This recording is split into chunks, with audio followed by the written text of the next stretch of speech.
Now, new figures obtained under the Freedom of Information Act reveal that at least 346 third-level students in Ireland reported being homeless during the last academic year. Student representatives say that number is likely just the tip of the iceberg, with many cases of hidden homelessness going unrecorded and several of the country's largest universities unable to provide data. As Ireland's housing crisis continues to affect access to education, concerns are growing about students being forced to couch surf, sleep in cars, endure long commutes or live in insecure accommodation while trying to complete their studies. I have been speaking about this very important issue with Molly Hickey. Molly is Vice President of Welfare and Equality at the Students' Union at the University of Galway. Molly, good morning to you. Thank you for having me. Good morning to you too. Unfortunately, not a great story to be talking about. A new figure showing at least 346 third-level students across Ireland reported being homeless during the last academic year. How surprised or otherwise were you on hearing those numbers? To be honest, we were not surprised because from a Freedom of Information Access request found in 2025 that 33 of our students actually had made themselves aware to university as homeless. So we were not surprised to hear these figures because we had heard that some of our students had been homeless before. So 33 students at University of Galway declaring themselves homeless.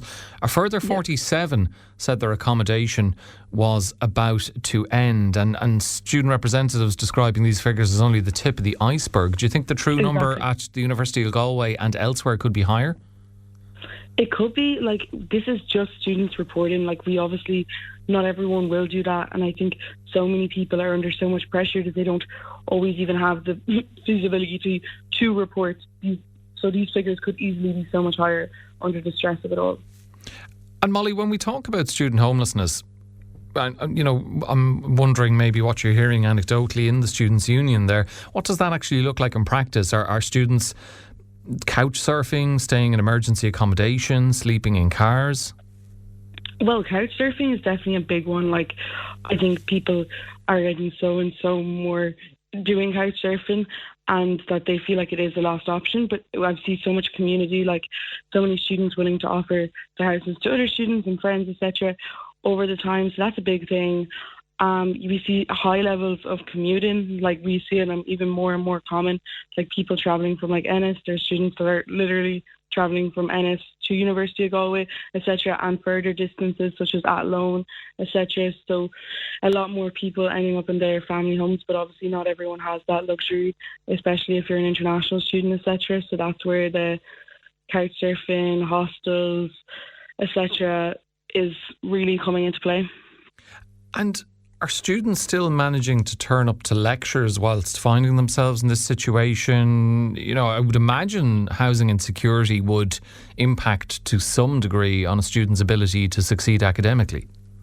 Absolutely, 100%. There's a lot of students that will just prioritise what lectures they think they need to be, especially with commuting, especially with the uprising of the price of fuel, etc. as well.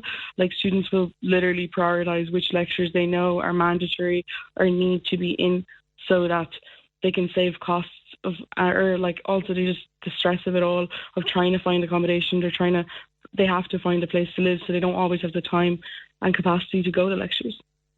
What impact, and again I'm wondering what you're hearing from the students who find themselves in this situation coming into at the Students' Union telling you of their plight, what impact is it having on their mental health and well-being?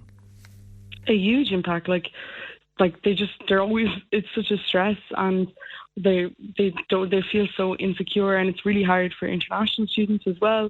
Like, they're coming over to go to university, and then in a lot of cases actually have to wait till they get here to find accommodation, and it is extremely stressful. And also the insecurity of not knowing about having accommodation for next year. A lot of students spend the whole summer literally just trying to find a place, and that is also really hard because, for context, I know a student in Wexford that is trying to find accommodation for September, and she is so stressed because she's trying to come up and down to go for viewings, but she's also trying to work a full-time job. So she's literally losing spots because she cannot feasibly come up to do the viewing because she gets so little notice. I'm talking about earlier on, asking you about students' ability to succeed academically. I mean, it would take a lot of mental toughness to even stay on a college course if that's the situation you think you're going to find yourself in for the 3 or 4 years that you'll be there. I'm sure there's a significant dropout rate. Exactly. Some students just, honestly, it would be easier for them to drop out and maybe find a full-time job working in their local shop, etc., rather than go to college, because it is so stressful, it's so expensive.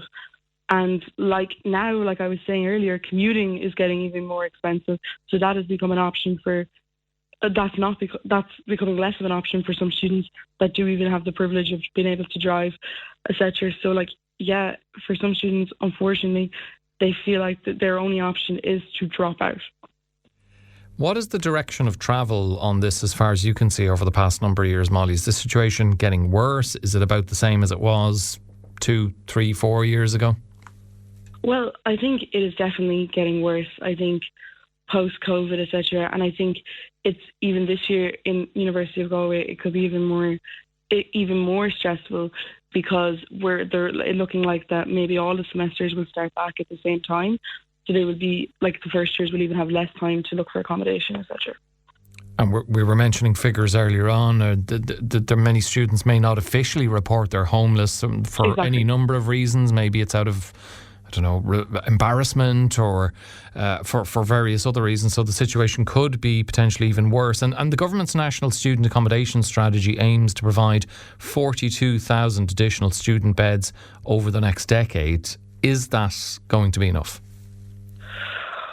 No, well, it needs to happen, like, I would say sooner as well. Like, that is something, like, we need universities more, like, we need universities building housing, and also we need an increasement in SUSI as well. Like, that's something that's huge, and also the criteria to go further, because so many people are being rejected from SUSI, etc. So I think because there's more and more students coming in, that's not going to be enough. No. Yeah, the strategy is relying heavily on private investment and rent-a-room accommodation. Do you think that's the right approach to take? No, not at all. I think the right approach is more funding for universities to build accommodation, because we know that accommodation is secure and safe for students. Yeah, and many students and indeed student leaders such as yourself calling for more affordable state-funded accommodation. But with the new academic year approaching, are you concerned that more students could find themselves without accommodation? Absolutely, yes. It is definitely a big stress, and it is something that is on our radar a lot, and we get a lot of students calling in about accommodation. I mean, what is the extent of what a students' union can do? Like at University of Galway, what supports are currently available for students facing homelessness or housing insecurity? Well, students can obviously contact the accommodation office. They will do their absolute best to try and find a place for them to live, etc. But also, they are very much so heavily relying on landlords, etc. And obviously, it's hard when there is literally no places for students to live. And it must be difficult for you and your colleagues in the Students' Union when you hear some pretty tough stories and there's a limit to what you can do to help that person, or maybe you can do very little. It must be emotionally trying for you guys. It can be, because we can only refer the students to DAFT, etc., or tell them to have they been offered digs, and just asking these questions. But unfortunately, without there being housing, there is so little we can do. Yeah, a very, very difficult situation, which hopefully the government will remedy sooner rather than later. Molly Hickey, the Vice President of Welfare and Equality at the Students' Union at the University of Galway, thank you for joining us on Morning Focus. And thank you for having me.